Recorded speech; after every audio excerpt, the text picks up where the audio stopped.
ಇದೆಲ್ಲದರ ಮಧ್ಯೆ ಸದ್ಯಕ್ಕೆ ತಮಿಳುನಾಡಿಗೆ ಕರ್ನಾಟಕದಿಂದ ಕಾವೇರಿ ನೀರನ್ನ ಬಿಡೋದಿಲ್ಲ, ಯಥಾಸ್ಥಿತಿ ಮುಂದುವರಿಸೋಕೆ ಸಿಡಬ್ಲ್ಯೂಎಂಎ ಸಭೆಯಲ್ಲಿ ಸೂಚನೆಯನ್ನ ನೀಡಲಾಗಿದೆ.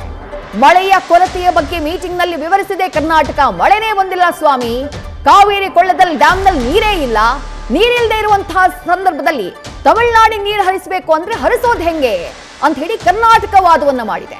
ಕಾವೇರಿ ಕೊಳ್ಳದ ಡ್ಯಾಂಗಳ ಸ್ಥಿತಿಗತಿಯ ಬಗ್ಗೆ ಕರ್ನಾಟಕ ವಿವರಿಸುವಂತಹ ಕೆಲಸವನ್ನ ಮಾಡಿದೆ. ಸಿಡಬ್ಲ್ಯೂಎಂಎ ಸಭೆಯಲ್ಲಿ ಕರ್ನಾಟಕಕ್ಕೆ ಕಾವೇರಿ ನೀರು ನಿರ್ವಹಣಾ ಪ್ರಾಧಿಕಾರ ಯಥಾಸ್ಥಿತಿಯನ್ನ ಮುಂದುವರಿಸಿ ಎನ್ನುವಂತಹ ಸೂಚನೆಯನ್ನ ಕೊಟ್ಟಿದೆ. ತಮಿಳುನಾಡಿನಲ್ಲಿ ಭಾರಿ ಹೋರಾಟಗಳು ನಡೀತಾ ಇತ್ತು. ಸೆಷನ್ನಲ್ಲೂ ಕೂಡ ಈ ಚರ್ಚೆಯಾಗಿತ್ತು. ಸಿಡಬ್ಲ್ಯೂಎಂಎ ಮೊರೆ ಹೋಗುವಂತಹ ಕೆಲಸವನ್ನ ತಮಿಳುನಾಡು ಮಾಡಿತ್ತು. ನಮ್ಮ ಪಾಲಿನ ನೀರು ಈಗ ಜೂನ್ ಜುಲೈ ತಿಂಗಳಿನಲ್ಲಿ ಏನ್ ನೀರು ಬರಬೇಕಾಗಿತ್ತೋ ಆ ನೀರು ಬಂದಿಲ್ಲ, ಕರ್ನಾಟಕಕ್ಕೆ ನೀರು ಹರಿಸೋದಕ್ಕೆ ನಿರ್ದೇಶನ ಕೊಡಬೇಕು ಅನ್ನುವಂಥ ಮನವಿಯನ್ನ ಮಾಡ್ಕೊಂಡಿದ್ರು.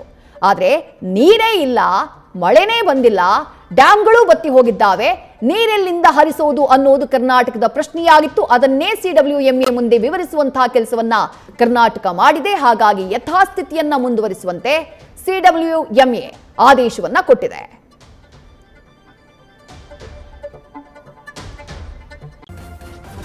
ನ್ಯೂಸ್ ಫಸ್ಟ್ ನಿರ್ಭೀತಿಯಿಂದ ನಿಮ್ಮ ಪರವಾಗಿ.